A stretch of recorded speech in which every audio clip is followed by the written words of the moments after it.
Picture this. Everywhere you look, people are running, shouting, arguing, reacting. A new controversy erupts online. Everyone takes sides. Friendships collapse. Heroes rise and fall overnight. Everyone demands your reaction, your loyalty, your outrage. But then, there's him. He isn't arguing. He isn't outraged. He isn't chasing praise or fleeing criticism. He stands quietly, steady, watching. Not frozen, just calm, awake, aware. He knows real strength doesn't shout. It doesn't react. Real strength is quiet, powerful, secure. Because real power isn't about controlling others. It's about refusing to be controlled.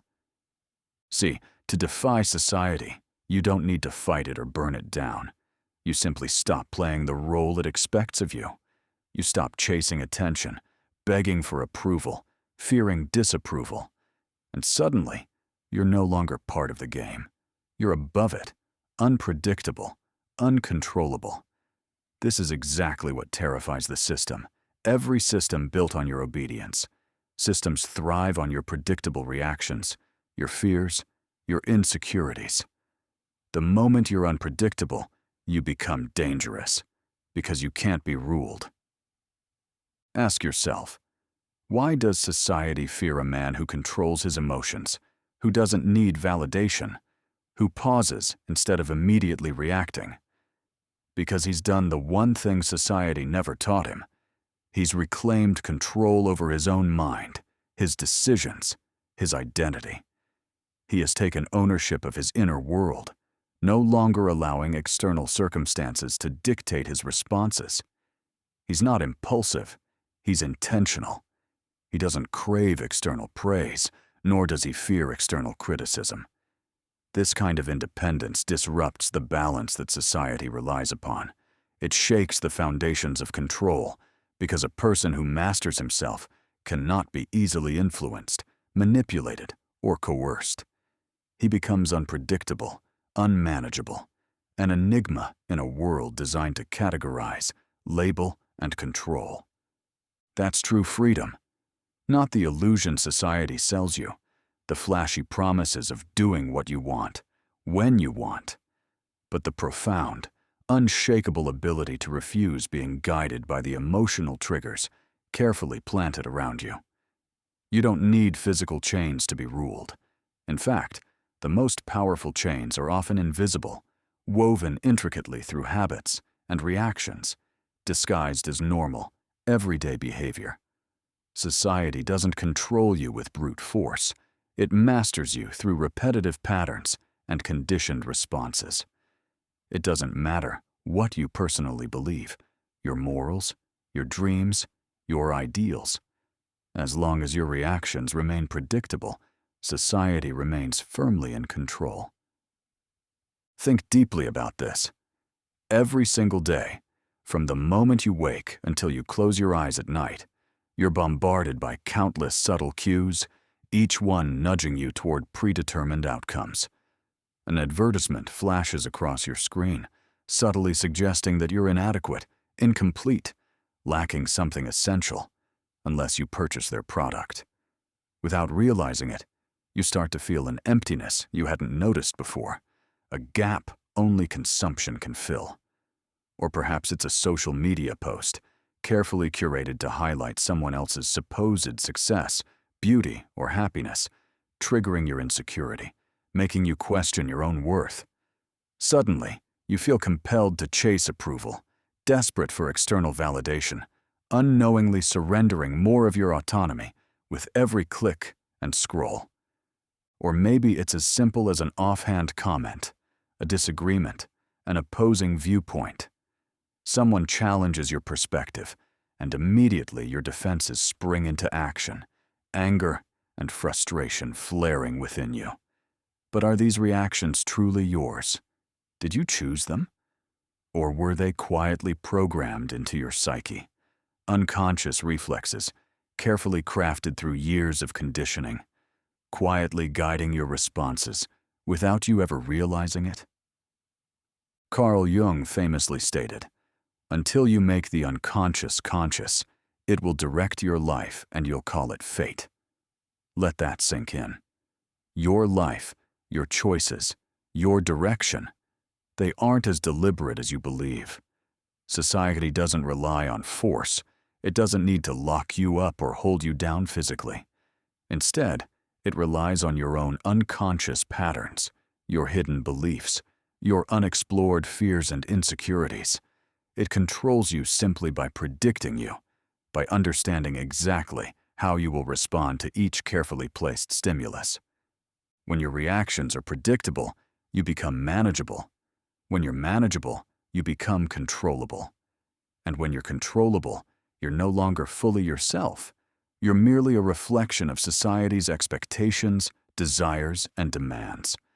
Your unconscious habits, those seemingly small, insignificant reactions, become powerful tools of obedience, quietly enforcing compliance without resistance.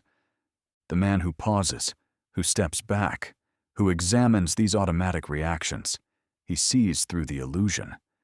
He recognizes the subtle manipulations, the hidden strings pulling at his emotions and desires.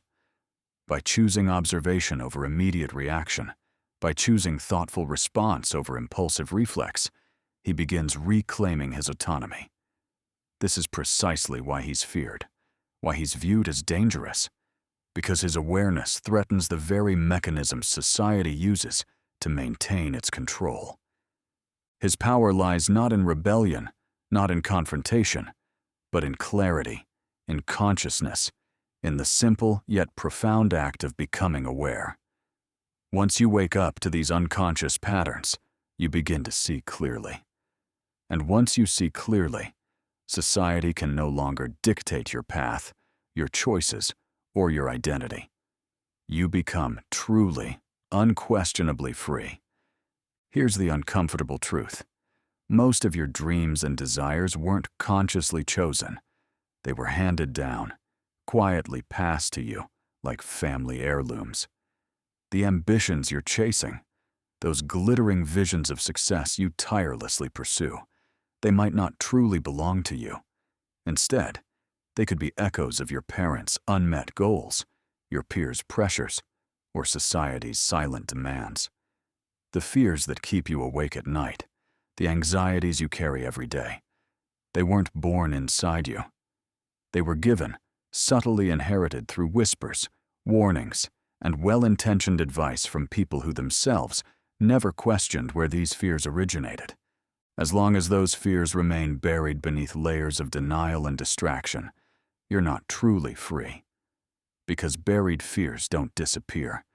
They silently pull the strings, influencing every decision, every hesitation, every missed opportunity. They steer your life from the shadows, leaving you convinced you're acting freely, when in reality, you're simply reacting to invisible cues. You're not the master. You're the puppet. You're not choosing your path. You're walking a road someone else paved long before you ever set foot upon it. You're being acted upon, guided by unconscious impulses and conditioned responses. But here's where things shift dramatically. The instant you pause, the moment you stop to truly observe those impulses, to question their origins, their validity, their purpose, everything changes.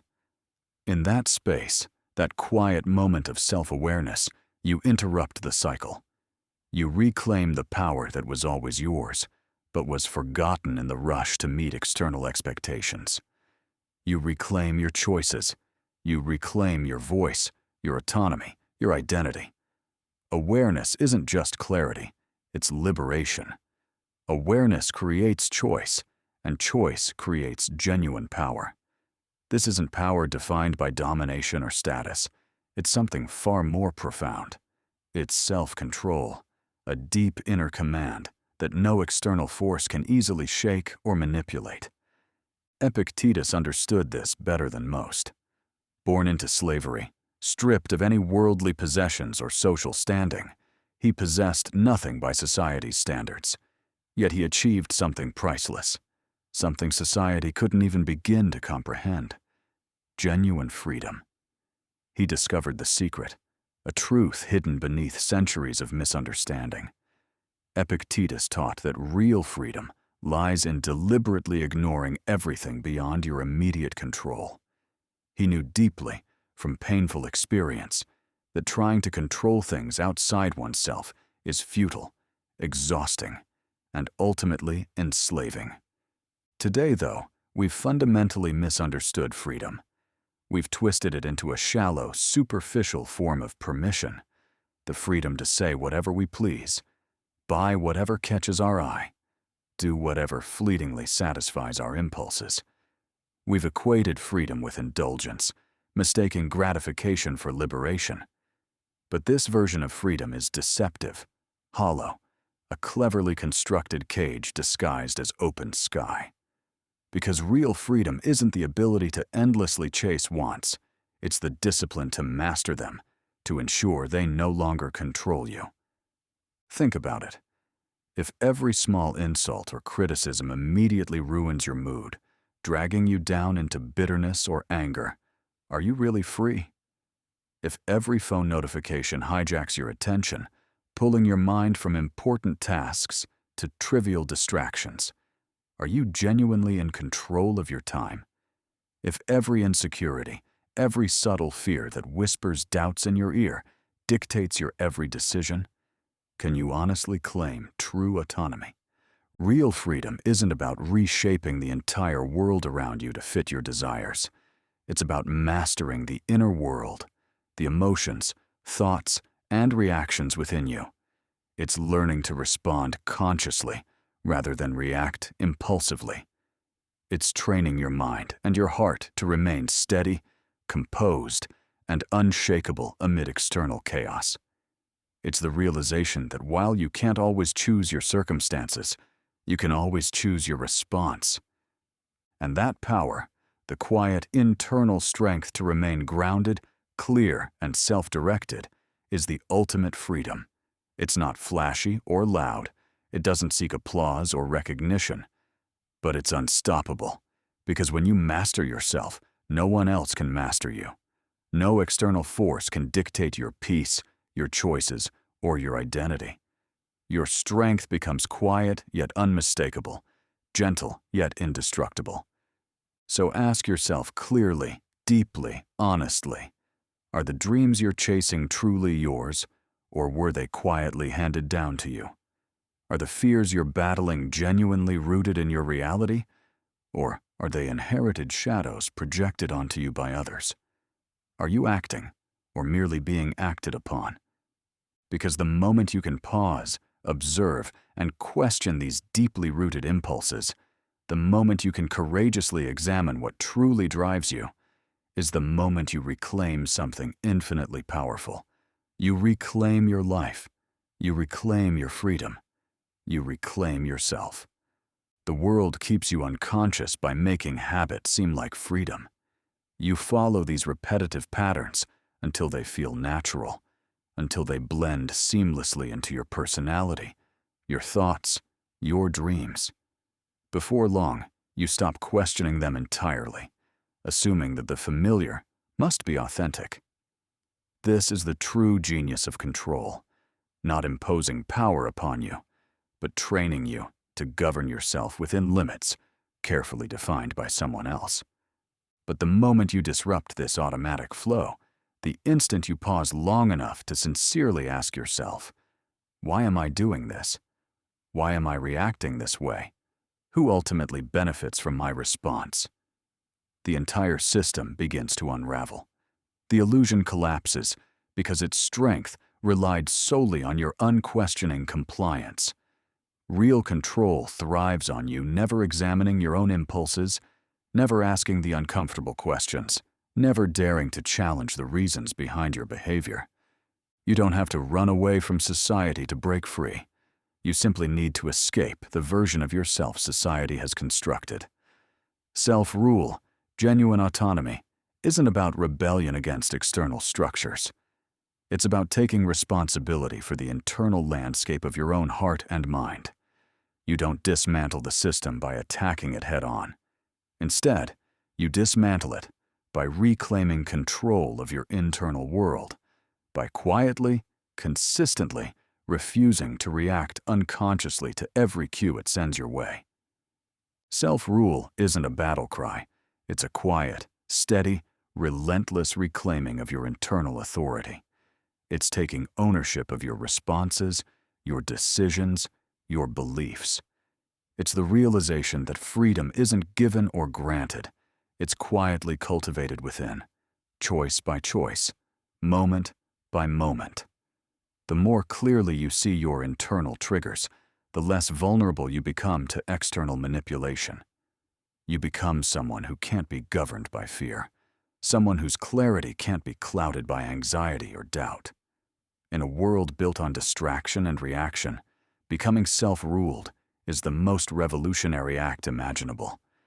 There's a price to this self-rule, a hidden cost people rarely mention because it's uncomfortable. Society won't celebrate your independence. Instead, it'll quietly label you difficult, arrogant, or distant. Relationships subtly change, not through dramatic conflict but gradual fading, as people who once valued your compliance sense that you no longer conform. They'll say you've changed, become cold, indifferent, or distant, when in reality you're shedding layers that never belonged to you. You're not pulling away, you're simply returning to a deeper authenticity, reclaiming truths you perhaps never fully knew existed. Yet, this newfound authenticity can feel isolating at first. You'll realize you no longer fit neatly into society's boxes or labels, not because you've lost yourself, but precisely because you've finally found yourself. This apparent solitude, however, comes with a priceless reward: genuine sovereignty, the profound inner freedom of belonging fully to yourself. Here lies a compelling paradox. The less you chase external acceptance, the more magnetic you become. Authenticity naturally draws respect and trust because people intuitively sense genuine self-possession. Ironically, by refusing to crave power or validation, you gain real influence.